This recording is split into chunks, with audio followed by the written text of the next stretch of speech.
warahmatullahi wabarakatuh.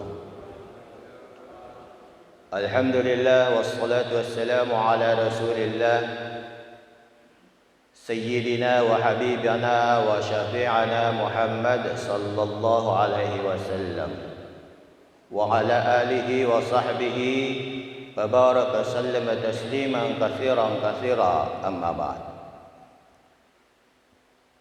Pertama-tama pada subuh ini marilah kita sama-sama mengucapkan rasa syukur kita kepada Allah Subhanahu wa taala pada kesempatan yang sangat-sangat mulia. Boleh dikata waktu yang paling berharga di antara seluruh waktu siang dan malam adalah pagi-pagi, subuh. Jadi semua orang yang buat amal di subuh, di dalam hadits qudsi mengatakan Allah Subhanahu wa taala bertanggung jawab atas orang yang pergi sholat subuh secara berjamaah. Wa huwa zimmi, tanggung jawabku. Apa tanggung jawab Allah? Kalau ada orang yang datang mengganggu orang yang sholat subuh, Allah katakan, saya siap. Saya siap. Apa kesiapan Allah? Kapan kamu mengganggu, maka saya jadi lawanmu. Saya adalah musuhmu. Orang kalau meninggalkan rumahnya ke masjid, langkah yang dilangkahkan apalagi subuh, tidak ada cahaya. Yang ada adalah remang-remang. Remang-remangnya itu akan jadi nur cahaya sempurna nanti di hari kemudian. Sempurna cahaya yang diberikan oleh Allah Subhanahu wa taala. Makanya Allah Subhanahu wa taala memberitahukan bahwa pada saat kamu fastakhiruna di dalam ayat itu mengatakan bahwa di ujung-ujung subuh, di ujung-ujung fajar, kamu beristighfar kepadaku. Setelah kau istighfar, kamu mengangkat daripada tanganmu kepadaku, maka apapun yang kau minta saya terima. Ku terima semuanya. Jangan sampai kita dikalah dengan ayam. Ayam itu duluan berkokok. Sudah tidak ada yang tidur ayam kalau subuh. Kapan ada ayam tidur subuh, tahu nih, pasti itu ayam sakit. Pasti ada kekurangan, ada kesalahan, atau ada keganjalan pada ayam itu. Ternyata ayam itu lagi sakit, masuk angin. Kenapa ayam tidak mau berkokok subuh ini? Kenapa? Kita lihat, astaga, ayam saya lagi sakit. Ayam alhamdulillah subhanahu wa ta'ala kalau jam 4 itu sudah tidak ada yang tidur. Bahkan belum ada apa-apa kita lihat sudah turun. Belum dilihat daripada makanan sudah turun. Sampai-sampai ayam itu hanya kipas-kipas saja dia punya. Sayap itu. Sampai betul-betul dia melihat bahwa pasir-pasir apa semua. Luar biasa harimlaka subhanahu wa ta'ala. Makanya Allah katakan, alladzi a'ta kulla syai'in khalqahu tsumma hada. Tidak ada pun yang aku berikan kepada makhlukku setelah aku ciptakan, bukan aku ciptakan begitu saja sebagai zatku yang sempurna. Saya maha mencipta, saya maha pemberi rezeki, saya maha pemelihara, tetapi saya juga punya sifat. Saya punya sifat yang mana perasaanku melebihi daripada seluruh makhlukku. Disinilah kadang-kadang kita lupa tentang sifatnya Allah. yang maha melihat, yang maha mendengar, yang maha perasa, merasa. Kita punya perasa, kita punya rasa Bapak yang mulia, ibu-ibu, terus terang saja, malu Ki kalau misalnya istri tak ada yang goda-godai. Bagaimana Pak Haji Somad? Kalau ada yang mengganggu istri tak bagaimana? Bagaimana rasa tak kalau ada orang yang mengganggu istri tak? Nah kode-kode istri tak ada Ki di situ. Kayaknya kita mau terbang, mau bunuh dia atau bagaimana? Begitu marunya kita punya rasa itu, dikasih begitu istri. Sekarang Allah Subhanahu wa Ta'ala, kalau ada orang yang mau mengganggu hambanya yang beriman kepada Allah, ada Allah di dalam dirinya, ada rasa di dalam dirinya, rasa taat kepada Allah Subhanahu wa Ta'ala, baru Allah melihat orang itu begitu saja, tidak akan mungkin. Tidak akan mungkin Bapak Ibu sekalian. Hanya kadang-kadang kita ini hanya kelalaiannya saja. Andaikan kita menyatukan rasa yang Allah miliki dengan yang kita miliki, subhanallah, indahnya hidup di dunia ini. Oleh karena itu Bapak Ibu sekalian, untuk membawa diri kita kepada zat yang sempurna, yang mempunyai sifat yang sempurna, yang mempunyai segala-galanya, itu butuh waktu. Jadi ada syekh saya di Pakistan, beliau katakan, begitu pentingnya ini perkara ini, maka anak yang kecil pun kamu sampaikan. Karena di dunia ini yang paling banyak adalah anak-anak. Setelah itu perempuan, setelah itu laki-laki. Kemudian manusia yang di muka bumi ini jumlahnya 7 miliar. Kemudian orang Islam itu 1,5 miliar. 1,5 miliar. Kemudian yang 1,5 miliar ini berapa orang yang sholat? Coba makin lihat di masjid, berapa banyak orang Islam di luar yang tidak sholat. Mana yang puasa, mana yang tidak puasa. Saya kemarin di Pakistan itu ada syekh saya namanya Syekh Mursid. Beliau katakan perbedaan perempuan dengan laki-laki sekarang itu 50:1. Berapa? 50:1 perempuan dengan laki-laki di dunia. Terus kalau kita di Indonesia berapa banding perempuan dengan laki-laki? Berapa? Ada yang tahu sensusnya? Di Indonesia perempuan dengan laki-laki itu 5:1, 6:1. 5 dan 6:1. Jadi bagaimana kita punya perempuan? Kalau kita lihat di sini laki-laki banyak, perempuan hanya 3 saja itu di beliau ibu-ibu di belakang. Berarti laki-laki yang menang. Tapi coba kalau kita keluar, Masya Allah perempuan yang banyak. Jadi Bapak Ibu sekalian, bulan suci Ramadan ini dikhususkan kepada kita umat baginda Rasulullah sallallahu alaihi wasallam. Apa tujuannya Bapak Ibu sekalian? Supaya diri kita ini mengenal siapa kita sebenarnya. Baik yang kecil, makanya itu Allah Subhanahu wa taala sampaikan wahlu ahlaka bis salati wa'mur ahlaka bis salati wasbir 'alaiha.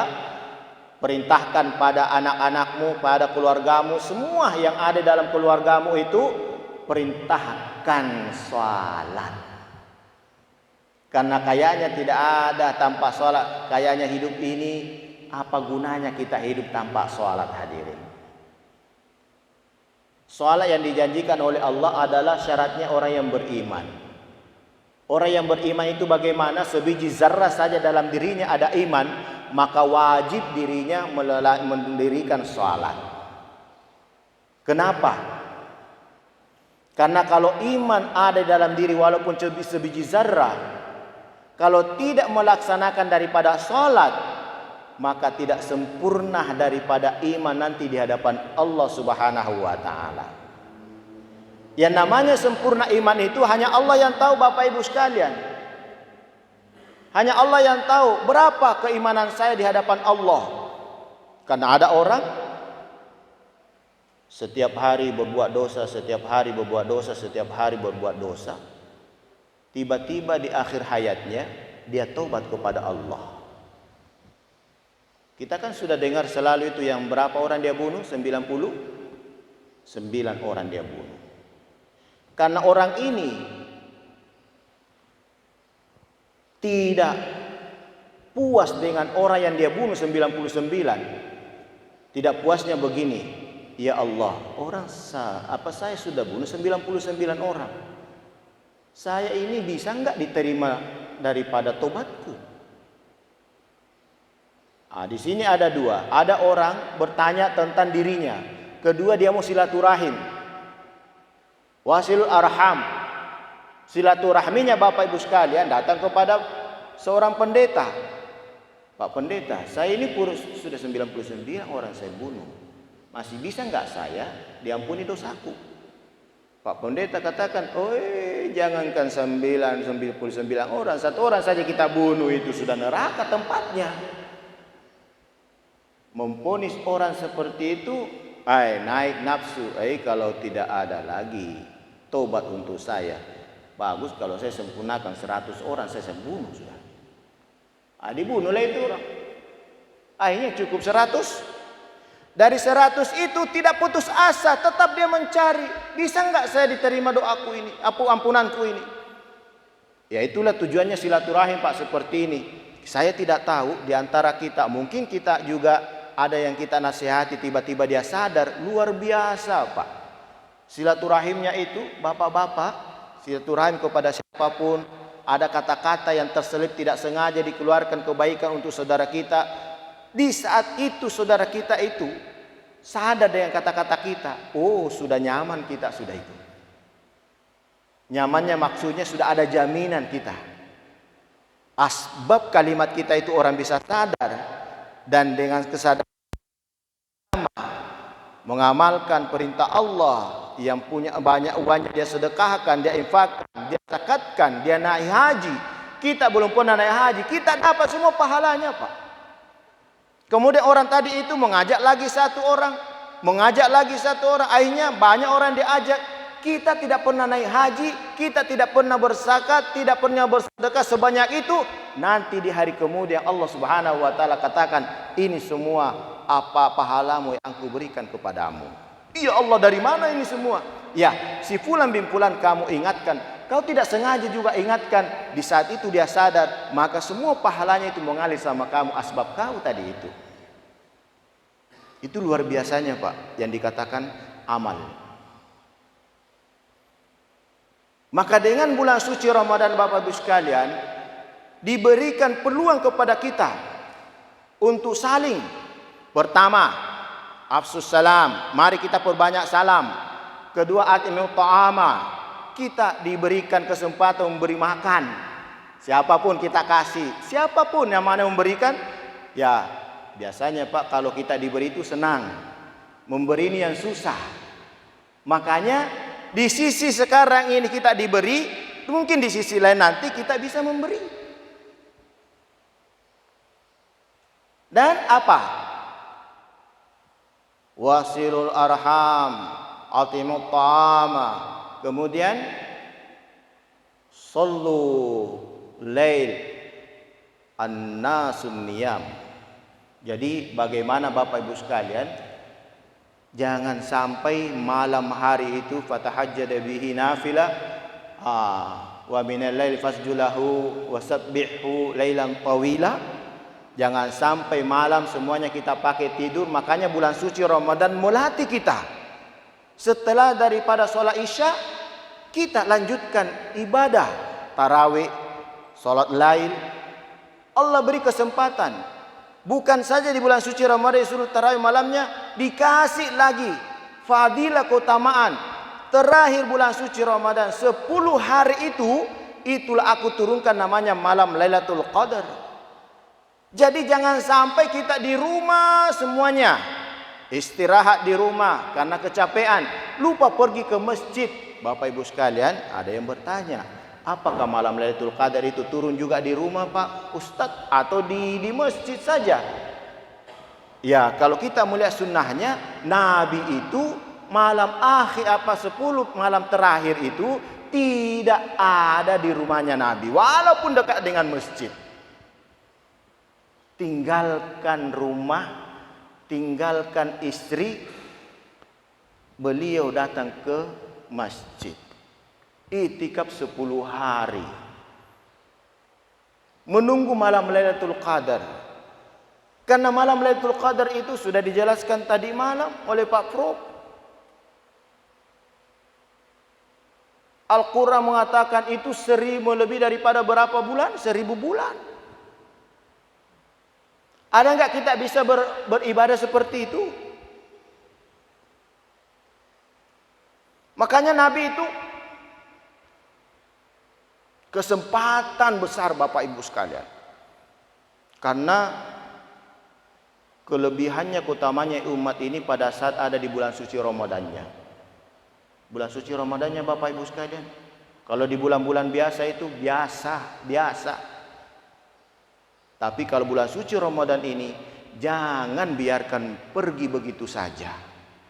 Kalau bisa memang paksa diri kita Bapak Ibu, paksa sedikit, tidak apa-apa. Kita akan melihat itu, hasilnya itu bulan suci Ramadan kita paksa diri kita. Kalau kita paksa Bapak Ibu sekalian, waktu kita, harta kita, diri kita bawa ke masjid. Allah akan perlihatkan kebesarannya pada diri kita. Kalau kita mau mendekatkan diri kita kepada Allah, maka insya Allah nama masjid kita Al-Ma'rifat. Al-Ma'rifat itu subhanallah, pengenalan diri kita kepada Allah. Ilmu yakin, ainul yakin, haqqul yakin. Tingkat yang paling tinggi adalah ma'rifat di saat kita sudah mengatakan bahwa haqqul yakin. Setiap amal yang kita buat, kita sudah yakin bahwa amal ini sudah diterima oleh Allah Subhanahu wa taala. Bagaimana amal diterima oleh Allah? Kita sendiri yang merasakannya di dalam diri kita. Di saat kita tenang mengamalkan itu sesuatu, dan kita mampu istiqamah mengamalkan, dan kita tambah takut kita kepada Allah, itulah amal yang diterima oleh Allah Subhanahu wa taala. Oleh karena itu Bapak sekalian, mudah-mudahan kita semuanya, apalagi ya kita pendatang, kita dari daerah lain, kita sampai di sini karena Allah Subhanahu wa taala telah tentukan rezeki kita di sini. Maka Bapak Ibu sekalian, mari jadikan saksi daripada bumi ini.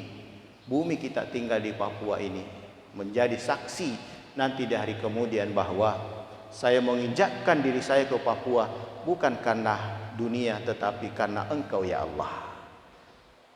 Sehingga kita menjembatani dunia ini menuju ke surga. Menjembatani kubur ke dunia ini menuju ke kubur dengan penuh ketenangan. Menjembatani pada masyar dengan penuh ketenangan. Titian sirat penuh ketenangan sampai kita nanti bertemu Allah Subhanahu wa taala di surga sana. Karena itulah tempat tujuan kita semua hadirin Bapak-bapak sekalian. Allah Subhanahu wa taala juga menunggu kita di sana. Karena Allah memperjalankan kita, wajistabakum jahidu fillahi haqqa jihadi wastabakum. Kita ini disuruh untuk bersungguh-sungguh di dunia. Jangan kita main-main di dunia. Karena tempat di dunia ini adalah tempat yang menentukan daripada keadaan kita berikutnya. Berikutnya itulah ini tempatnya. Terima kasih juga Bapak Ibu sekalian telah menjamu kami di sini. Memang walau satu malam saja, tetapi sangat berkesan bagi kami selama kami ada di sini, kerjasamanya Bapak Ibu sekalian, khususnya Masya Allah Pak Ketua DKM dan Masya Allah jajaran-jajarannya, kerjasamanya menerima kami sebagai tamu. Jadi Allah Subhanahu wa taala janji, jadi ya siapa yang menolong ainullah wa ain akhi, maka Allah Subhanahu wa taala mengatakan, saya yang bertanggung jawab yang akan membantu, yang menolong kamu di saat apa yang kau inginkan, aku cukupkan. Kafaituka fima turid, aku akan berikan apa yang kau inginkan. Jadi ini kunci untuk mendapatkan kesuksesan. Kunci yang paling utama pada saat ada tamu, maka layani itu tamu dengan baik. Itulah, kalau kau mau minta apapun di dalamnya, Allah kasih. Itu kunci hidup, Pak. Jangan kita cari kunci hidup di pekerjaan kita, itu bukan kunci hidup di situ. Kunci hidup kalau ada tamu yang kita datangkan, kita bersama-sama dia, bukan bahwa kita kasih makan baru kita namanya tamu itu. Duduk seperti ini pun juga Allah Subhanahu wa taala sangat sayang sekali. Jadi bapak-bapak kalau berdoa sekarang ini dalam dirinya, hatinya, bapak duduk-duduk berdoa seperti ini. Sebelum saya selesaikan pembicaraan saya, maka Allah Subhanahu wa taala ijabah, Allah kabulkan apa permintaan bapak sekarang. Itu yakin Bapak Ibu sekalian. Karena itu contoh diberikan oleh Allah kepada kita. Intan surullah yang surukum, siapa yang menolong agama Allah, yang datang untuk membawa agama Allah, kemudian dia mendengarkannya, dan ada yang kasih makan, ada yang kasih minum, dan ada yang membawa dia silaturahim, ada yang mendengarkannya, maka itulah Allah katakan, aku tolong kamu, aku berikan apa yang kau minta. Mudah-mudahan Bapak sekalian ya. Coba kita minta kepada Pak Prof untuk sama-sama doa terakhir. Mudah-mudahan kerjasamanya Bapak Ibu selama kami ada di sini, Allah Subhanahu wa taala jadikan asbab hidayah untuk kita yang ada di kampung ini, supaya dijauhkan daripada musibah, diistiqomahkan kita dalam agama, kemudian jangan sampai ada meninggal tanpa haji. Amin ya rabbal alamin. Dipersilakan ke Ustaz untuk memimpin doa. Insyaallah.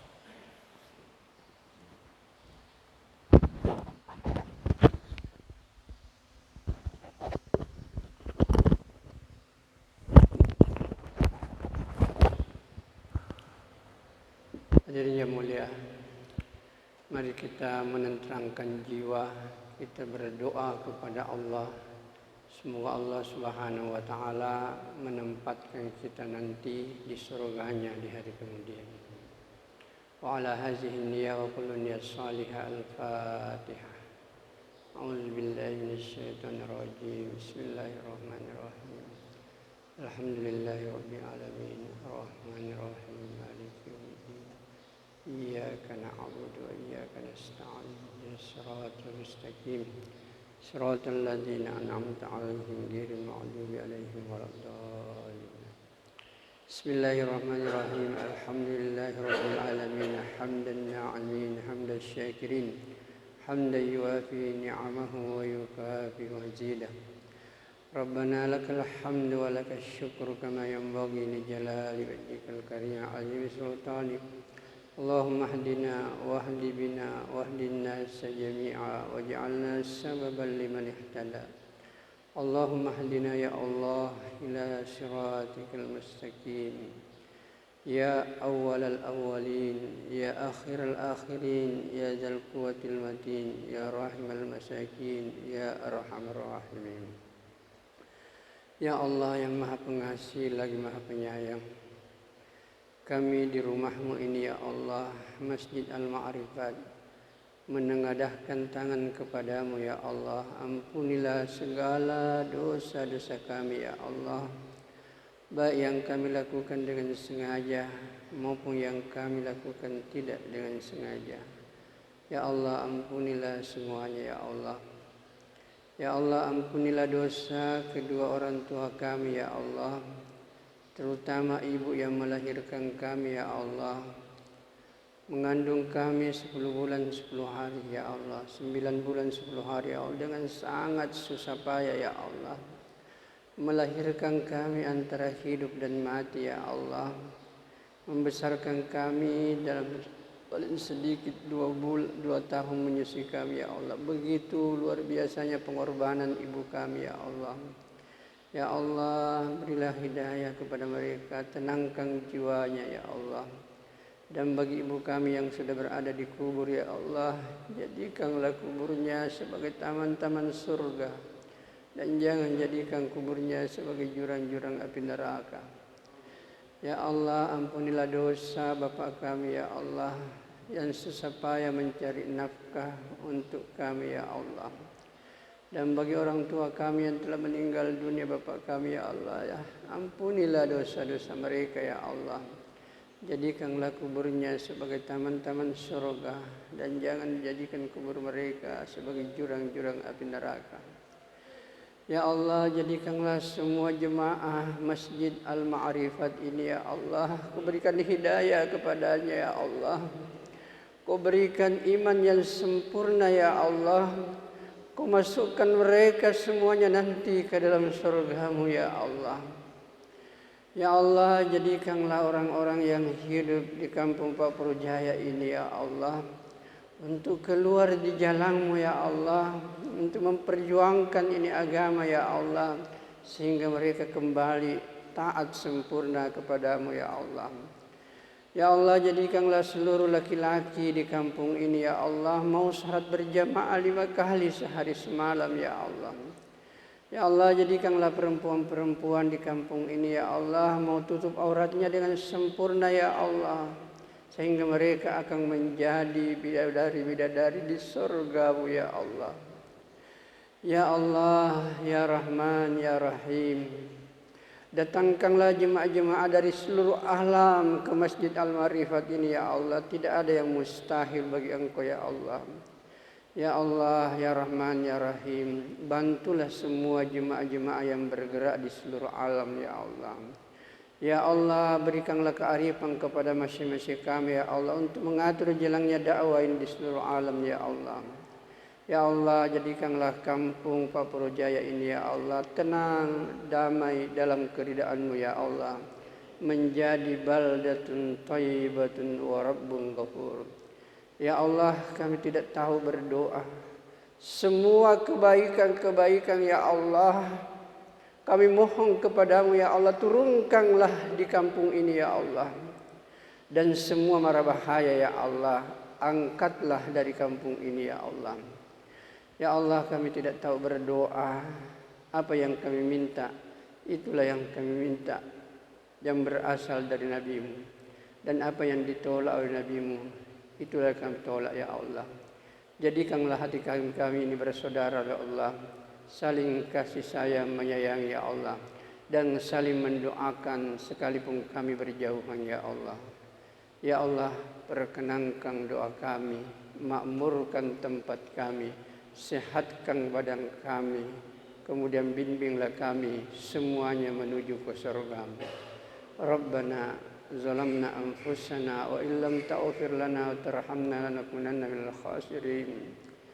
Rabbana atina fid dunya hasanah wa fil akhirati hasanah wa qina adzabannar. Allahumma ighfir lana wa liwalidayna warhamhuma kama rabbayana shighara. Wa sallallahu ala sayyidina Muhammadin wa ala alihi wa ashabihi wa man tabi'ahum bi ihsanin ila yaumiddin. Wa sallallahu ala khairil khalqi wa ala alihi washabbihi wa sallam. Subhana rabbika rabbil izzati amma yasifun wa salamun alal mursalin walhamdulillahi rabbil alamin. Al-Fatihah.